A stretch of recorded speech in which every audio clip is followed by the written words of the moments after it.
All right, the 2020 election is less than 4.5 months away. And while everyone is talking about the big race, President Trump versus Joe Biden, there's a lot at stake in the Senate and the House, where the balance of power is up for grabs in both. I want to break it down for you real quick, so bear with me a second. Just as a quick refresher, in the House of Representatives, there are 435 seats. It takes 218 to have a majority, and Democrats currently have a majority with 233 seats. So in order to take back the majority, the Republicans are focusing on over 50 key battleground districts, across the country. The man in charge of that effort is Minnesota Congressman Tom Emmer. He's the chairman of the National Republican Congressional Committee, which is the Republican campaign arm for House races. He joins us now. Mr. Chairman, thank you for being here. Great to be with you, Sean. All right, so Chairman, how many districts are you targeting? How many of those districts do you think are winnable in terms of how many did Trump carry in the last election that are now occupied by Democrats? What's that sort of universe that you think that you can fish in to get back to a majority? So out of the 435 seats that are in the House, Sean, we've targeted 54 seats for a specific reason. The top 30 of those seats, Donald Trump won in 2016. The next 24, Hillary Clinton won by the slimmest of margins. The top 13 of the top 30, Donald Trump won by 6 points or more, several of those by double digits. They're ruby red districts. They belong to Republicans, and Republicans are going to win them. There's the formula is pretty simple. You got to have great candidates, then you got to have the right environment, and then you got to have enough money. We're not going to have the same money as they have on the other side. They just burn through cash. But we got to have enough money to do what we need to do to get our message out in the races that we need to pick up. And you've seen last night we just won our sixth special election of this cycle in New York's 27th congressional district. Frankly, Chris Jacobs did a great job. But we won two last month in Wisconsin and one in the suburbs of Los Angeles, California's 25th district.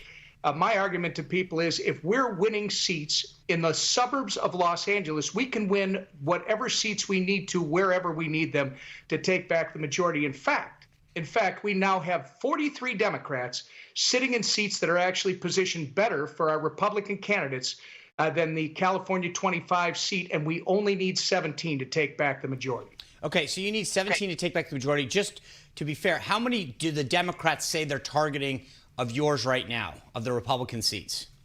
It's very interesting. The frontline program of the Democrats actually overlaps with ours with those exact 43 seats.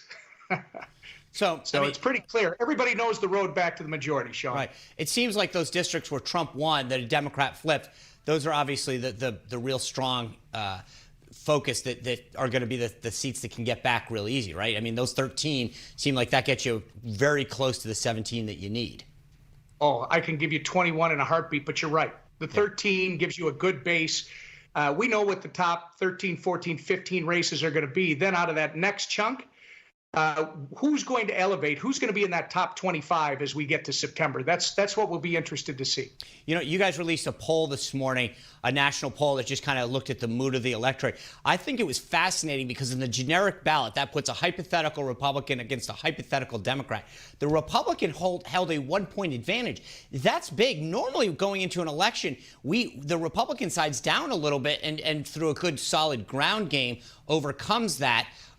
Did that number shock you today? Because I think the other thing that was fascinating is that Trump's handling of the economy in that poll was extremely high. And I think that if the economy is the #1 issue and Trump is handling it well, and we've got a 1-point advantage going to the election, that seems to make your job a little bit easier. I don't want to take any pressure off you or anything.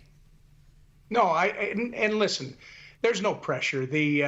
We have a job to do. We have to be very laser focused. Like I said earlier, we're never going to have the money the other side has, but we have the candidates. We got a record number of women running. We've got a record number of minority candidates running. We've got 250 some veterans running. These are great candidates, but we also have the environment.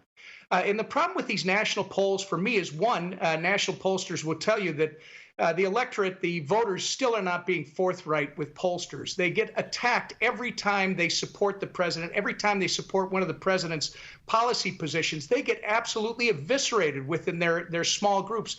So they've come to the point where they do not want to tell you where they're at. What we did with this poll, because the other thing, Sean, is that these national polls, they cover even, well, you know that they're weighted primarily to Democrats. They're usually plus 4 or 5 on the Democrat side when they're doing these polls.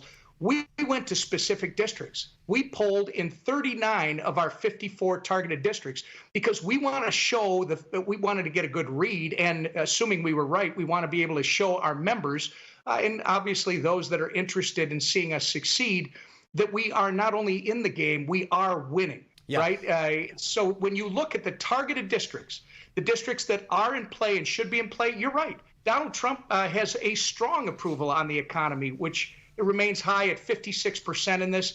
And the Republicans had a 1-point advantage. I think your most important thing on the generic ballot is usually you don't see a +1 at this point. You see a -5 to 13, depending on the poll you're looking at. This is the targeted races. We are absolutely where we need to be right now. Mr. Chairman, we are out of time, but I got to ask you one quick question.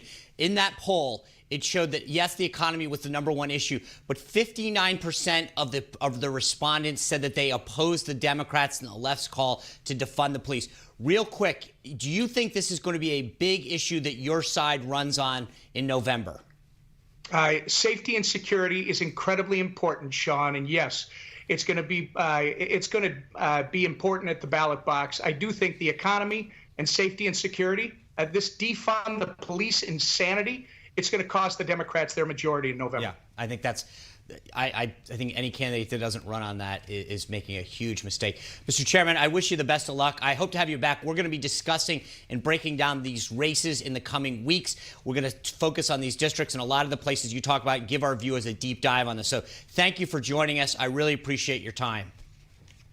Absolutely. Thanks for having me, Sean. You bet. All right, coming up, new fundraising numbers show Joe Biden's campaign cash is catching up to President Trump's war chest. We're going to ask Kimberly Guilfoyle. She's the national chair of Trump's